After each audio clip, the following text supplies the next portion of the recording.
So, this is our third attempt to go live for Meet the Team today. And yes, we are live, guys. Oh, Well, brilliant.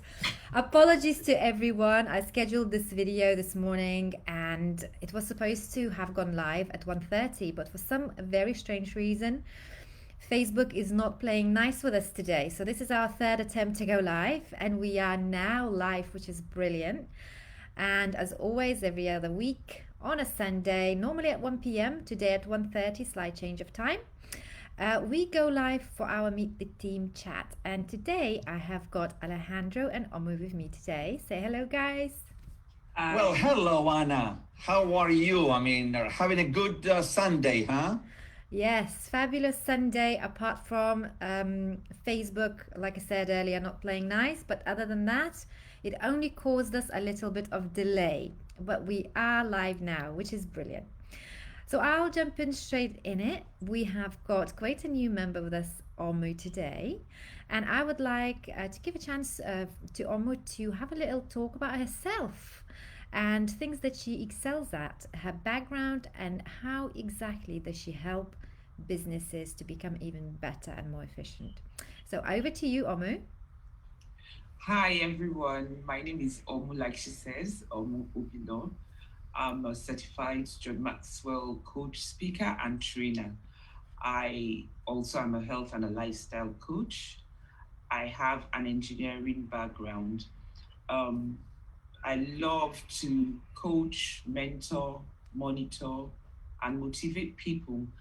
I coach mainly on self development and personal development. If you don't develop yourself, then every other aspect of your life really would not you would not excel. You know, I also help people set their goals, um, not the regular way, but with a growth mindset. I always say that it's not about setting goals; it's a mindset with which you set those goals that really matters. And I teach communication skills and leadership, which is very paramount to what I do. So that's me in a nutshell. Hmm. Thank you so much for sharing, Omu. So, I've got another question actually for you. What would be your advice to leaders at this time that we're in right now? Hmm. I it's funny because it's a question that I always deal with, and I write quite a lot, and I write it down not because sometimes when I write things down, it's actually for me because I go back, I write them at different times, and then I listen to different people, and I go back to it to remind myself. Um, One thing I've said consistently, especially this period, is one, which is very paramount, is feed your faith and not your fear. Hmm. Um, at this time, with everyone on social media, even if you didn't like social media, even if you were not a Zoom person, even if you were not a Facebook person, you would have had to go on some platform or the other, either out of boredom or for work or for information. And you find that there's just so much out there. And the more negativity you feed in your head, the more negative outcome you would have. Um, I say to people, if you listened to news at noon, chances are it's the same thing you're going to hear at 3, it's the same thing you're going to hear at 5, it's the same thing you're going to hear at 9. So why do you want to keep listening to it over and over again? And before you know what's happening, that's what is registered in your subconscious. So I say develop a positive mind stance. This is not the first recession. And trust me, as long as the world remains, we're still in this world, there still would be another recession. And for each one, those who are at the level where we are now would think there hasn't been anything worse than this. So there would still be recessions. And the second one I would say is that instead of thinking negative and thinking the world is coming to an end and your finances and your business is going under, look on the positive side. Look outside the box. I say one of my mentors, Paul McNally, says, success leaves clues. You would, if you look around you, there is always an opportunity, but you wouldn't see that opportunity if you've closed your mind to the world. So you need to look around you, and there's strength in adversity. When you're down, for those that I know who have really taken advantage of the situation, they have, I mean, it's not comfortable, but we all know that you work best when you step out of your comfort zone. It's not comfortable, but you will survive and you will succeed and you will thrive, you know. And then the third one is reflect and not react. We're very quick to reacting. We're very quick to reacting. John Maxwell teaches us that we should take out time and actually reflect. And a lot of times, the decisions we would take would be different when we've paused to actually sit back and analyze what we're doing. And then for entrepreneurs, there's nothing wrong in scaling down. There's nothing wrong in pivoting. There's nothing wrong in going back to the drawing board. It doesn't make you a failure. You just re-strategize. There's nothing wrong in reshuffling your staff. And I say to people that the best, cheapest staff you can ever have is you. So at times like this, when resources are thin, you might want to look inwards and do the things that, I mean, I'll give you an example. For some reason, for someone who read computer science and engineering, I hate doing PowerPoints. I know that I know everyone says it's easy. I know if the worst comes to the worst, I'll find a YouTube video that will teach me how to do it. I know if I sit down on the computer long enough, I'll do it. But I would just never do it. I would always delegate. And when there's no one to delegate, I would actually pay someone to do me a PowerPoint presentation, no matter how simple. And a few days ago, I needed to do a PowerPoint presentation for a training, and I didn't have a dime to pay anyone. And I also knew that it wasn't a time you were expecting anyone to do anything for you for free. So I had to open PowerPoint on my screen. And after about an hour, I had my PowerPoint presentation and I was proud of myself. I wouldn't have thought about that. I would have kept, delegating. So, that's a clear example for us. So basically that's that in a nutshell. And to sum it all up, let's always look at the bigger picture. Yeah. We shall overcome. We're going to come out of it. So look at the bigger picture, and that would keep you going. Absolutely. Thank you so much, Omu. Some great pieces of advice there. And definitely couldn't agree with you more on those, actually. I would like to now go to Alejandro. So Alejandro, what would your advice be to people in leadership positions at this current time? Well, what a great question, especially, during these challenging times that we have been through, for quite a while. And just before I give you my answer, I want to say that I really appreciate, the one of the elements that Omu brought forth, the fact that we need to keep feeding our faith and not our fears. And whenever, we are going through any type of crisis and challenge, then fear is like, it begins to rise to the top. And we have to look at things and then not be fearful, because my advice to leaders in this times is that there are always great opportunities in times of crisis. I think, I mean, if you hear some of the experts, I mean, they will say that there are more opportunities in times of crisis than in times of normality, when everything is going smooth and there is a smooth sailing. Then I mean, when let's take for example that illustration. I mean, if you're in the middle of the ocean and you are on a sailboat, and it's a sunny day, it's a beautiful day. I mean, perhaps, I mean, you're having a glass of wine and you're enjoying the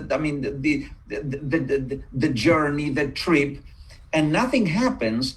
Then people tend to be in a passive mode. I mean, you are just enjoying. However, when the storm hits and when the waters began to be choppy and you got bigger waves and the boat is all over the place, and that's when leaders have to get into their creative mode and thinking mode to see, what can I do to overcome the storm? What can I do? What kind of changes do I need to bring into an organization? What kind of changes do I need to bring into the team in order to make it navigate better through these times of challenges?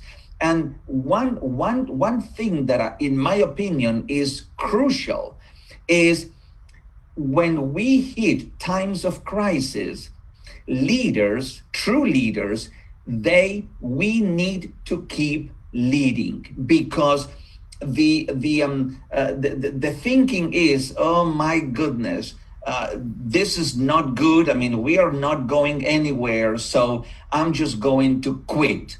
At least quit for temporarily until this whole thing passes.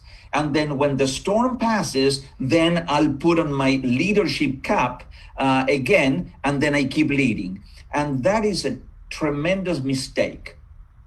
We need to keep leading and even having a better and a stronger vision for leading during times of crisis, because when we come out on the other side of the crisis, we are going to be in a better, far better position if we kept leading, if we kept strong, if we kept doing what needed to be done, as opposed to just quitting, giving up, throwing in the towel and said, well, there is nothing that we can do. I think that is one statement that I am so against, is when people say, hey, there is nothing that can be done.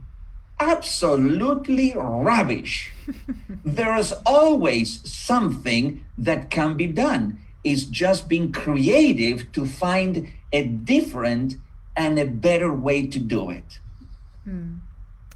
Totally, Alejandro, thank you. I think both of you guys given some great advice there for our people in leadership positions.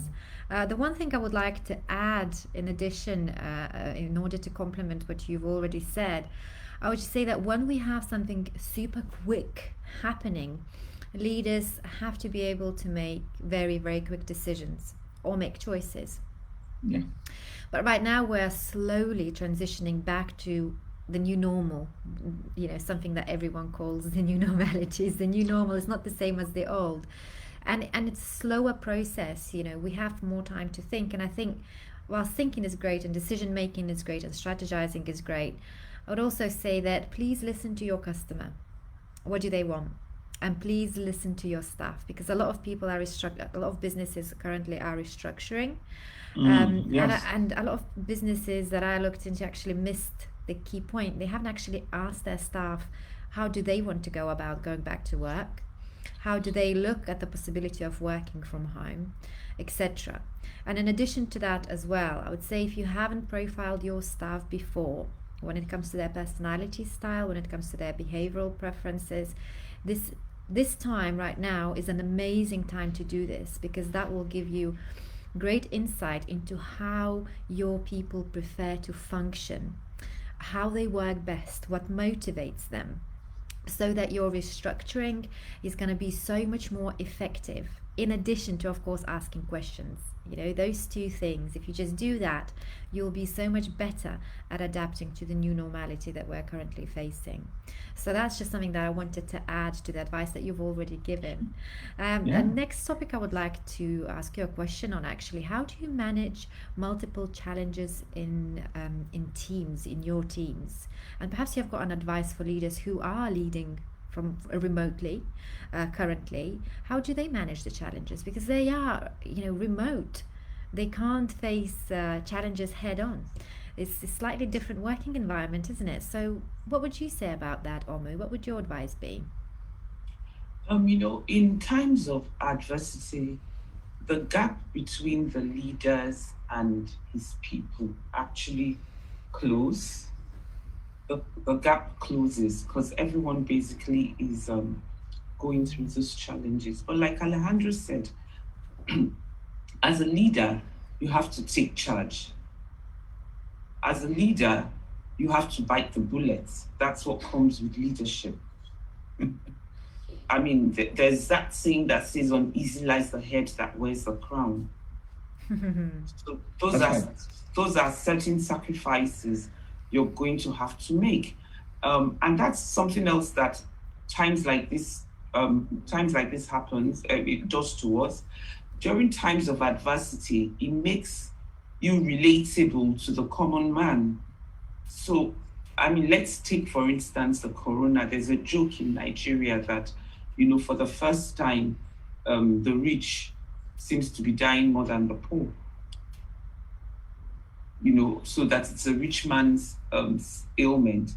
But I mean, this is some ailment that is no respecter of persons. So it's not about how much you have. It's not about what hospital you can afford. It's not about the drugs you can afford. It's not, if it hits you, it hits you. If it hits you bad and you're going to die irrespective. So it's sort of a leveler. So at this time, as a leader, you would have to be attentive, extremely attentive and sensitive with your people, because you know what you're going through and you're the leader. So you can only but imagine what your people would be going through. So being attentive is very important. Being sensitive is extremely important. And I think that quite a lot of leaders are beginning to see that, because even people that I knew in the past that would say to you, "Oh, it's impossible for my staff not to come to work," even if it's a job that can be done remotely, but just because they want you to resume, like in Nigeria, we resume at 8, they want you to resume at 8 and close at 4, or in the 9 to 5 countries, they want you to resume at 9 and close at 5 because they want to see you, or because they think if you're at home, you're not doing the work and all that. Everyone is now working remotely, so they're sensitive. Everyone is more. You need to also know that your staff who's working from home probably doesn't have any help and has 2-3 kids and has to look after the children. The children are schooling from home. They probably have one laptop, so they're going to have to be sharing. These are things that the leader has to be sensitive to, and the leader also has to bear in mind that your people, the quality of your people can never be higher than your company. The quality you invest in your people is going to be is the outcome of what your company would be. So, and you don't expect your company to die. So these people are people you're going to go back to after this period anyway. So it's important that you keep them mentally, physically, and emotionally stable. Absolutely, I couldn't agree more with you on this, Omu, and definitely more sensitive towards people. As you guys know, very recently I've gone through mental health first aiders course, and that's something I would like to add to Omu's advice, actually, is that have somebody on hand talking to your people who are working from home regularly, who is a mental health first aider, because all this lockdown, working remotely, homeschooling the kids has had an adverse effect on a lot of people's mental health. And I think we will be feeling the ripples of this lockdown for years to come. There will be post-traumatic stress disorders. There will be depressions. There will be anxiety disorders. I will share a personal little story with you. My 11-year-old ran into my bed about a week ago having a panic attack, screaming that he has got coronavirus. Totally real story, and he's only 11. And that's the child we're talking about. So there will be a lot of different mental health issues that you need to be aware of, and also be able to support your staff. So it's not just about placing who works from home, who now can go back to work. It's also being in touch with them and assessing mental health, and if there are any issues, being able to point them in the right direction. Because as you know, it's difficult for people to come out who do have mental health issues because of a lot of stigma attached. So because of that, they could withdraw and hold information just to themselves, which means the issue that they have will become 10 times bigger over a year, over 2, over 3, which is not good for them, but it's also not great for you. And equally, for people who are going back into offices, have somebody who's trained as a mental health first aider there, so they could have regular conversations with the staff in the office. And if there are any repercussions as a result of the situation we are in, and if they are developing or suffering from a mental health illness, again, for that mental health first aider in your workplace to be able to direct that person to go ahead and get help. And also, by having a mental health first aider, you are automatically removing the stigma around mental health, which is still strife everywhere, in Europe and UK, and I'm sure here in Jersey as well. So yes, Omar, I couldn't agree with you more. And just to say, for people who have got no idea what mental health training is, it only takes 2 days. So it's not like it takes 2 very intensive days. So it's not that difficult. Yes, it's a paid course, but your staff could do it online. So you could just assign one staff member to take a course over the period of 2 days to be able to implement this now. So it's not something that's uber expensive. Yes, it does cost. It's not something that's lengthy. It's crammed in 2 days. So you absolutely can and should do it. So that's my advice for managing teams remotely. How about you, Alejandro? Well, I think perhaps I have, even though I do agree with what both of you have said, and I strongly agree, I think that they are excellent points. However, I think that I'm going to come from a different perspective, from a different vantage point. And first of all, I think that what is very important during these times, that people are not working in the same physical space, but they're working remotely, is to pay attention particularly and to even excel even more in communication.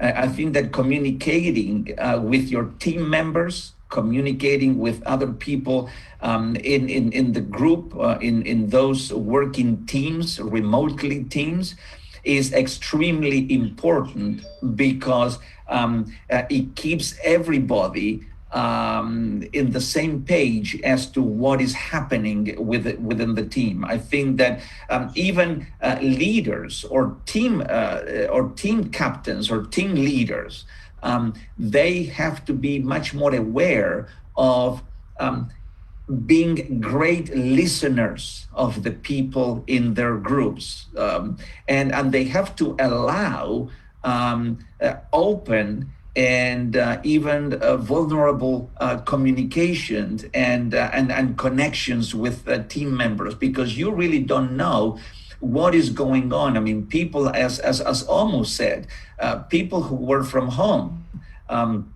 they just not only do the work that they need to do, but they have to take care of children. I mean, if the children are not going to school, they have to do the work. They have to supervise their children. They have to answer questions. I mean, they have to put out fires, I mean, all over the place.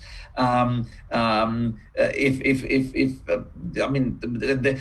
would have to keep making meals, and they have to keep, looking after the house. So there's a lot of responsibilities that they have to do.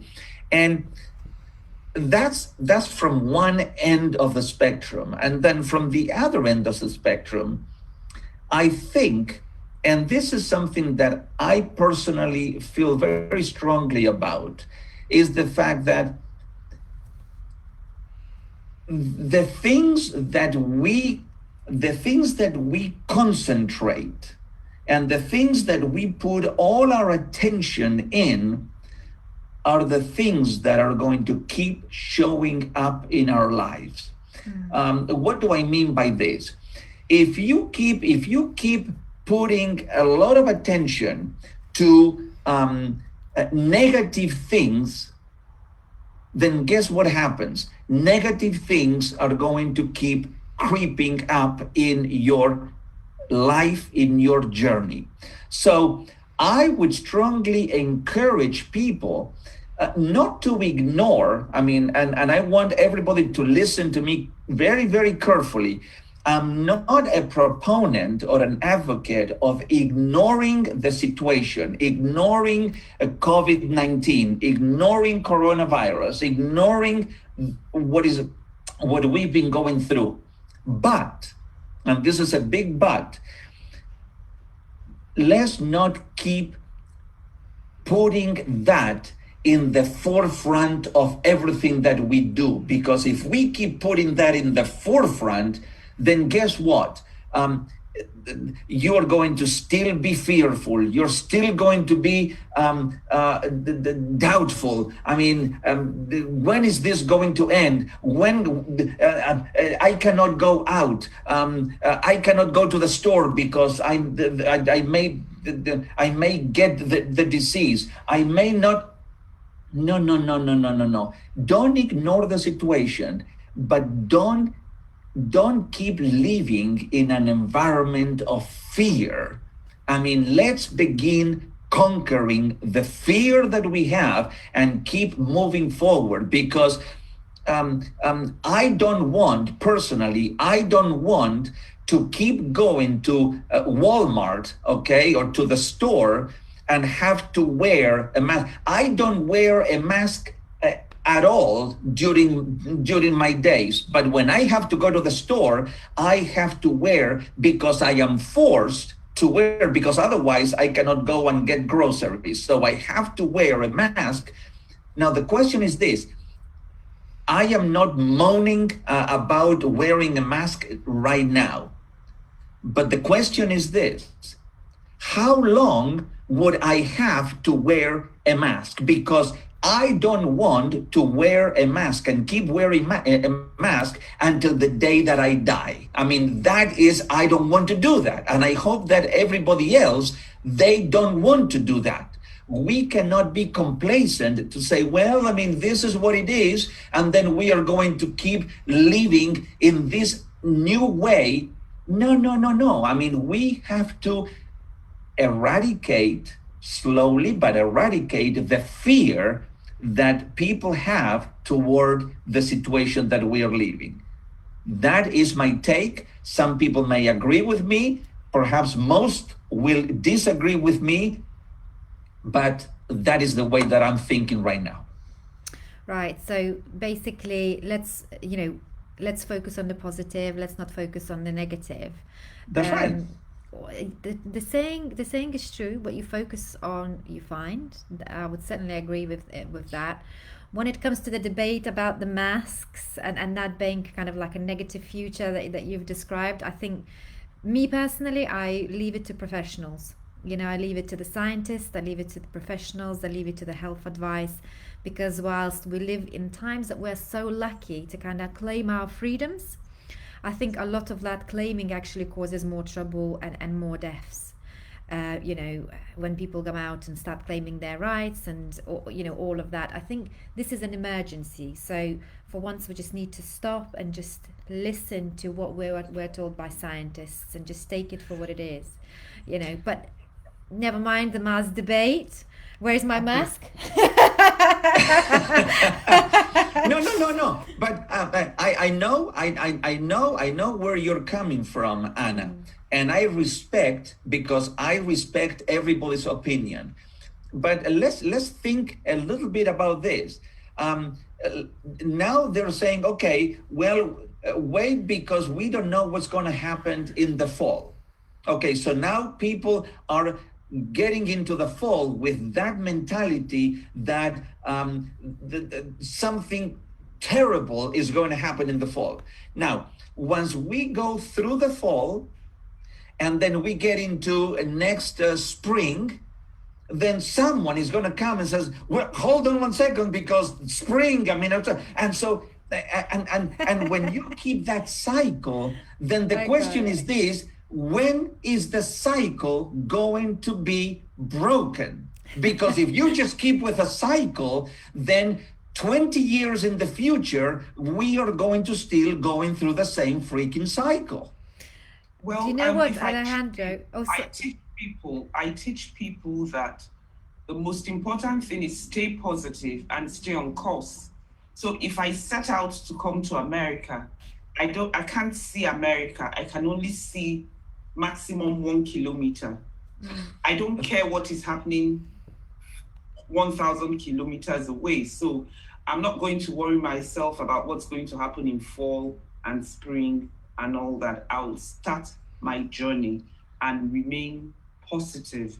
Really, that's do you know what I wanted to say, Omu, as well? I was listening to Alejandro, and to people who are watching this video or re-watching it, Alejandro is a really high I personality. If you don't profile your staff, they're going to be climbing the walls very much like Alejandro does, okay? So you have to profile your staff, and for those of your people who are more outgoing, they need more interaction like Alejandro. It's vital for them to thrive. You know, they need a conversation. They need more dynamic, you know, outside of their home.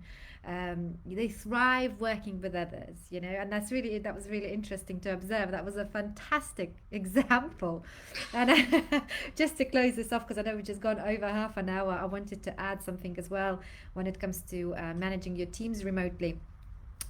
Also, you know, corporate and executive coaches are fantastic at managing change and helping to create strategies for change.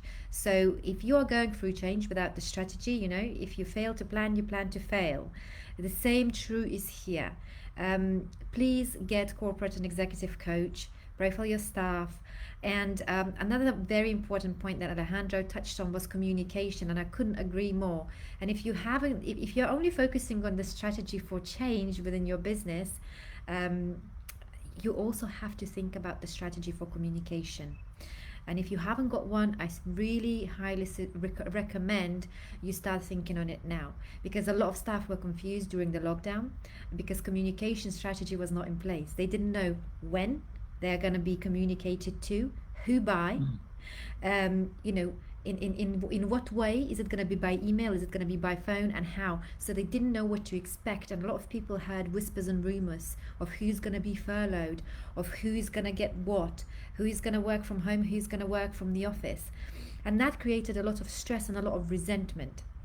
And that's not because perhaps businesses did anything wrong. They had to make loads of decisions. They had to kind of go through the motions, and they were less focused on communication. However, the aftershocks were felt afterwards. Now companies are coming out of lockdown, things are slowly returning to some kind of normality, and all of a sudden there is more tension than ever, and people were not even working in the office during this time. But there are whispers going around because there was no communication strategy. They didn't know what news are coming from, who, how, and that created huge levels of anxiety. And you have to remember as well that change for a lot of people, particularly more introverted personality styles, it's very similar to going through grief, you know, and you have to manage that correctly as well. And that's where the corporate coaches come in to help you out. So thank you so much, guys, for joining me in our Meet the Team. It was fantastic to chat with you. And do you know what's brilliant is that coming together and discussing these topics just brings to light how every coach has got different perspectives and something different to add. So it was super fascinating chat with you today. And for those of you watching, if you're considering getting a corporate coach, if you're considering profiling your staff, if you're thinking on communication strategy or on a strategy for change and you would like some help there, please get in touch with us. Email us at info@havetheedge.com. fablous.org, and then we can take it from there. Other than that, everyone have a fabulous Sunday. I think the sun came out here in Jersey, so I might actually enjoy some sunny Jersey weather today. It was great to see you guys, and have a lovely, lovely Sunday. Oh, what's Have a left of lovely it? weekend